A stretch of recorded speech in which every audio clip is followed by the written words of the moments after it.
What's up, guys? It's your boy Juan from Pokeballers, joining Team Next Phase along with TCG Funhouse, The Broke Nerd, ASX_TCG, and Aero Axel. Huge shout out to those guys. They've already uploaded their videos and they're absolutely killing it right now.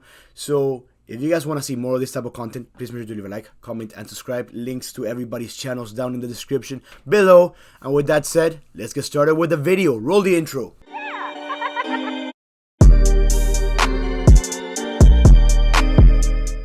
So ever since I was a kid, I've always loved crossover episodes. The first one that always comes to mind is the Jimmy Neutron and Fairly Odd Parents. If you guys are a little bit younger, you guys might remember the iCarly or Victorious, or if you guys are a bit older, maybe the Power Rangers crossover. But it's always been something that interested me, and I really enjoyed watching. So I decided to kind of create my own by mixing two of my favorite anime universes, Pokemon and Naruto, together. In today's episode, I am going to be assigning each member of Team 7 a partner Pokemon. The rules are as follows. I'm only going to be allowed to use one legendary per episode. So I need to give it to who I think deserves it the most, or will be most likely to get one.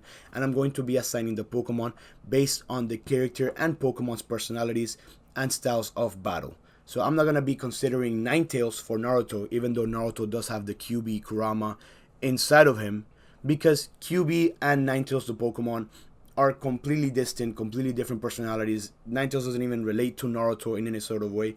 So we're going to be deviating from kind of the obvious and just kind of assigning them something that would really fit them very well. So number one is going to be Yamato. And you guys might be thinking, Yamato's not really part of Team 7, but he is. He takes over Team 7 after Kakashi's hospitalized, alongside with Sai when Sasuke leaves. So for Yamato, since he is a wood style user, probably one of the very few wood style users in the entire series, I am going to give him Shift Tree. And Shift Tree is an option that actually came about after a lot of thought, talking to a couple of friends, trying to figuring out. And it's because he is the closest we can get to a wood type Pokemon, besides maybe Trevenant, which was another option, but we figured that Trevenant was a little bit too creepy. But Shift Tree kind of makes up for the specs or the stats that Yamato is missing out on.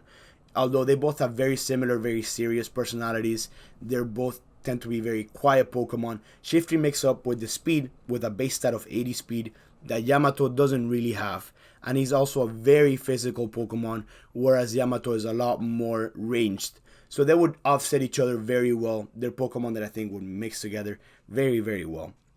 Now, moving on to number 2. That's going to be Sai. And Sai is an obvious one once you give it like more than 20 seconds of thought. We're going to give Sai Smeargle. Smeargle. Yeah, you guys heard that right. Why Smeargle? Pretty obvious. He draws. Sai's ability is to draw. So Smeargle, although it might be a very, very weak Pokemon when you're talking about stats, it is actually one of the best Pokemon in competitive because it has access to every single move ever due to it only getting access to Sketch, which is kind of weird. So it's one of the most versatile Pokemon. It can hit anything for super effective. It only has one weakness in fighting. And it's just an overall good Pokemon, especially because it can draw with Sai. So they can just both match each other, draw with each other, and they can kind of counteract each other to make sure that they can get the most wide coverage whenever they're in a battle. 3. That's going to be Sakura. Sakura is going to be getting female Indeedee.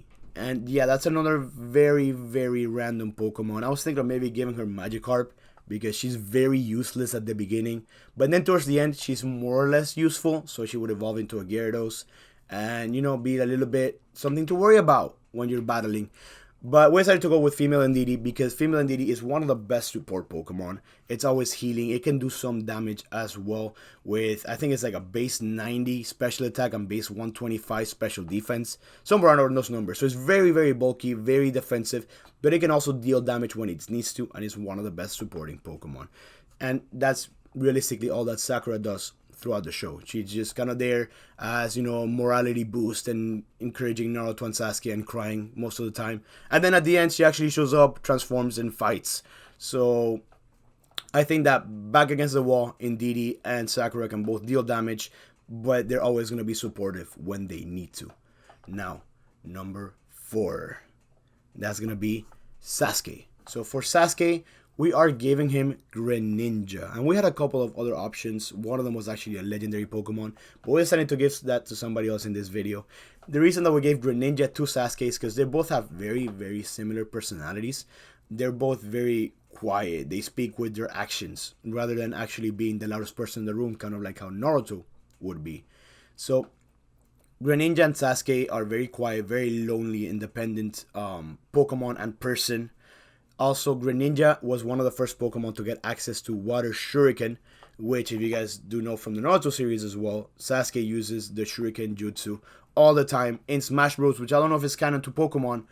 Greninja actually gets Water Kunai, which Sasuke does use Kunais quite a bit as well. So I do think that Greninja and Sasuke would be a perfect match when it comes to a battle. They would be in perfect sync. You can use the water advantage on Greninja to use a water shuriken on water kunai on an enemy, get them wet, and then Sasuke would come in with the Chidori and just completely destroy them. So I think it would be a very, very good matchup. They're actually very evenly matched on speed, I would say, as well. They're both equally as fast. So that would definitely be a really good pair and a pair to watch out for. Now we're going to go with Kakashi Sensei. Kakashi Sensei is going to get the only legendary of this video, and the reason that we're giving Kakashi this legendary is because I think he will be the only one at this stage in the series, assuming that we're not going into Boruto, to be able to get a legendary Pokemon, and we're gonna give him Zero Aura. Okay, Zero Aura. Kakashi is known as the Purple Lightning. Zero Aura is one of the fastest Pokemon ever released, with a base speed stat of 143. It's a electric type Pokemon. It has Plasma Fist, very, very fast, kind of same battle styles as Kakashi.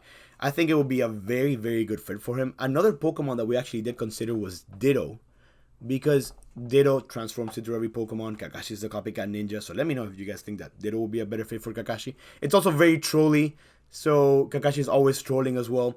So I think that would be a very, very good option for Kakashi, but we decided to go with Zero Aura just based on how cool Zero Aura is, its stats, its abilities, and Kakashi's abilities, and how they both would match up with each other while fighting together. So I do think Zero Aura is a better fit than Ditto, but you guys can always let me know. This is all objective. And lastly, the main character of the show that the name is named after. The show is named after. Whoa, English is hard. I think that for Naruto, we're gonna give him Charizard.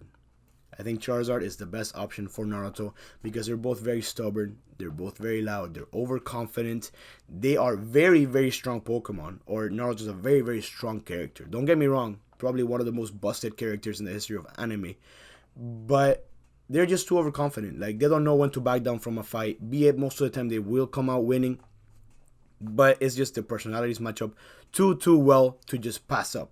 We also considered Pokemon like Lucario, kind of like to even Naruto out with a more relaxed Pokemon. And Lucario gets access to Aura Sphere, with Aura Spheres very similar to Rasengan. But I just think that Naruto and a Charizard will be an unstoppable force when it comes to raw power, to just raw confidence, overconfidence if you will, to just go into any fight head first, not caring what the opponent is doing, not paying attention to anything, but trying to get rid of the target. So I do think that Charizard will be the best fit for Naruto. But again, I'm going to leave the question up to you guys. What do you guys think of this? Do you guys agree with any of my picks? Do you guys have any different picks? Again, this is all very, very subjective. I am the one that's making these assumptions based on the Pokemon and the personalities, on how I've seen both shows or how I remember both shows. So if you guys have any discerning opinions, leave them down in the comments below. If you guys have any other suggestions for any other animes or characters from Naruto that you guys would like to see, leave it down in the comments below. Make sure to go check out everybody on Team Next Phase, links in the description. And with that said, Juan out. Peace.